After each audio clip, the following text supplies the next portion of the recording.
بسم اللہ الرحمن الرحیم۔ السلام علیکم۔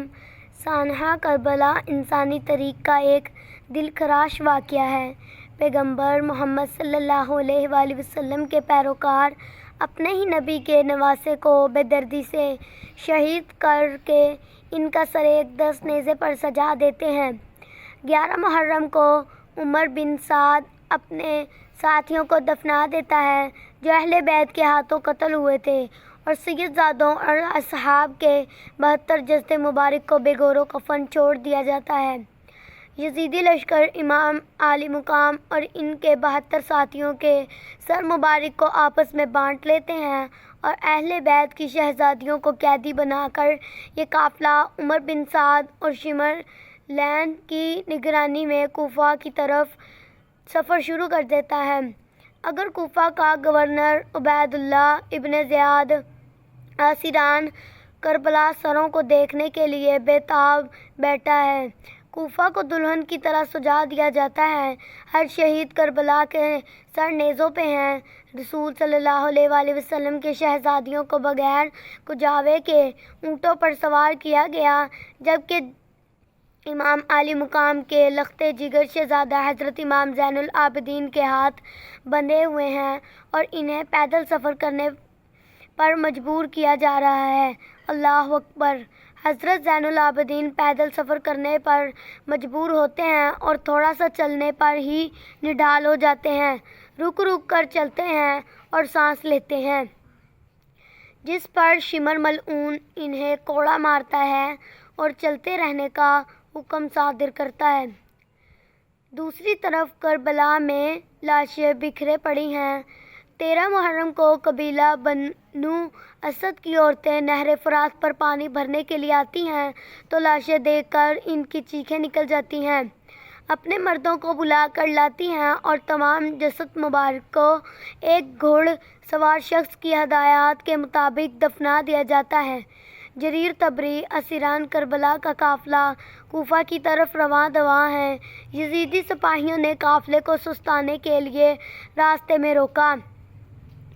یہاں تاریخ طبری میں امام طبری اور البدایہ والنہایہ میں ابن کثیر لکھتے ہیں کہ یزیدی فوج شراب میں مست تھی، جس وجہ سے ایک سپاہی عنان بن جید نواسہ رسول صلی اللہ علیہ وآلہ وسلم کی بیوی کی طرف مستی میں بڑھا تو شیر خدا کی شیر بیٹی حضرت زینب علیہ السلام نے پاس کھڑے دوسرے سپاہی کی تلوار کھینچ کر پہلے عنان بن جید کا پہلے ہاتھ کاٹا اور پھر گردن اڑا دی۔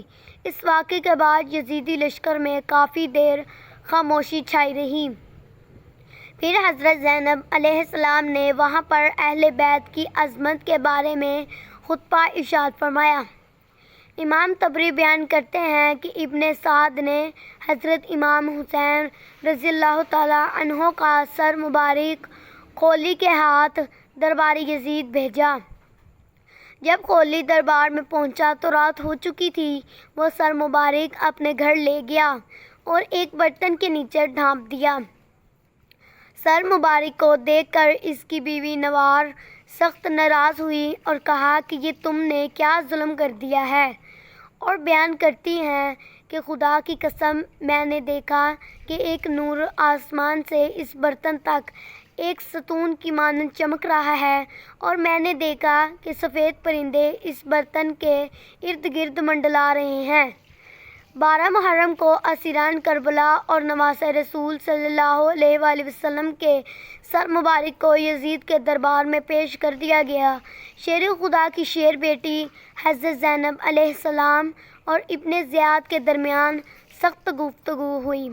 پھر خطبہ ارشاد فرمایا: کوفہ کا درندہ اور خون خوار حاکم عبداللہ ابن زیاد، جس کی تلوار سے خون ٹپک رہا ہے، جو فرزند رسول صلی اللہ علیہ وآلہ وسلم اور اس کے اعوان و انصار کا خون بہا کر مست مغرور اور کامیابی کے نشے میں چور ہے، اس کے مقابلے میں حضرت امام زین العابدین بے باک اور ایسا سخت لہجہ اختیار کرتے ہیں کہ ابن زیاد آپ کے قتل کا حکم جاری کر دیتا ہے۔ چنانچہ اگر حضرت زینب علیہ السلام ایک ڈھال کی مانند آپ کے سامنے آ کر یہ نہ کہتی کہ میں اپنے جیتے جی ہرگز ایسے نہیں ہونے دوں گی، اور ایک عورت کے قتل کا مسئلہ درپیش نہ ہوتا، اور دربار شام میں ایک قیدی کے پیش ہونے کا مسئلہ درپیش نہ ہوتا، تو ابن زیاد حضرت زین العابدین رضی اللہ تعالیٰ عنہ کے خون سے بھی اپنے ہاتھ رنگین کر لیتا۔ شیخ وارزمی لکھتے ہیں کہ قافلہ جب کوفہ سے شام کی طرف روانہ ہوا تو ان سے یعنی اہل بیت سے ایسا ہی سلوک کیا گیا جیسے جنگی قیدیوں سے کیا جاتا ہے۔ اللہ اکبر!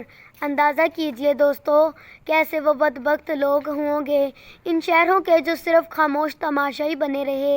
امام زین العابدین رضی اللہ تعالیٰ عنہ سے منسوب روایت میں بیان کیا جاتا ہے کہ ابن زیاد شمر اور طارق قیدیوں سے برتاؤ یوں منسوب ہوا ہے۔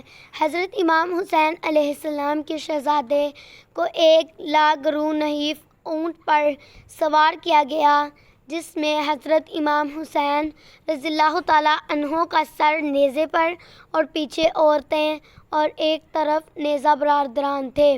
اگر ان کی آنکھ سے آنسو جاری ہوتا تو وہ نیزہ مارتے تھے، یہاں کہ وہ اسی حالت میں شام میں داخل ہوئے۔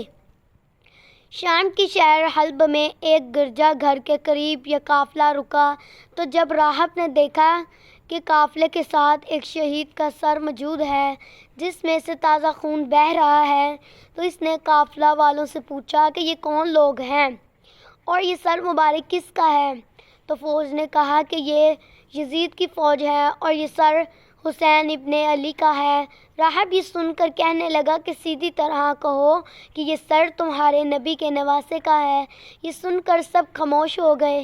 راہب نے جب دیکھا کہ یہ سر کوئی معمولی انسان کا نہیں تو اس نے شمر طارق کو قیمتی تحفے اور سونے کے سکے دے کر کہا کہ آج کی رات یہیں پہ رک جاؤ اور یہ سر مجھے دے دو۔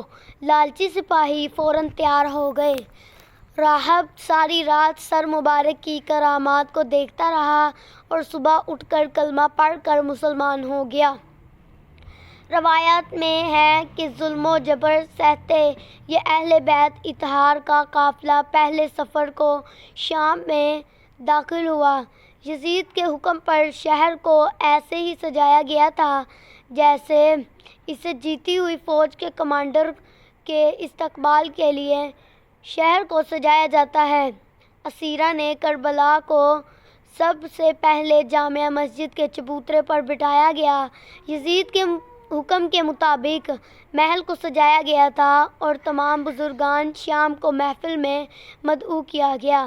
پھر حکم ہوا کہ اب اسیران کربلا کو محل میں پیش کیا جائے۔ امام علیہ السلام کا سر مبارک ایک تشت میں پیش کیا گیا اور کھانے کی میز پر رکھ دیا گیا۔ یزید اپنے ساتھیوں کے ساتھ شطرنج کھیلنے لگا۔ جب وہ بازی جیتتا تو جام نوش کرتا، توبہ نعوذ باللہ، اور تھوڑا جام بچا کر تشت میں گرا دیتا۔ دربار میں موجود ہے مروان بن حاکم کے بھائی یحییٰ بن حاکم اور صحابی رسول صلی اللہ علیہ وآلہ وسلم نے یزید کی ان حرکتوں پر اعتراض کیا تو انہیں ذلیل و خوار کر کے یزید نے دربار سے نکال دیا۔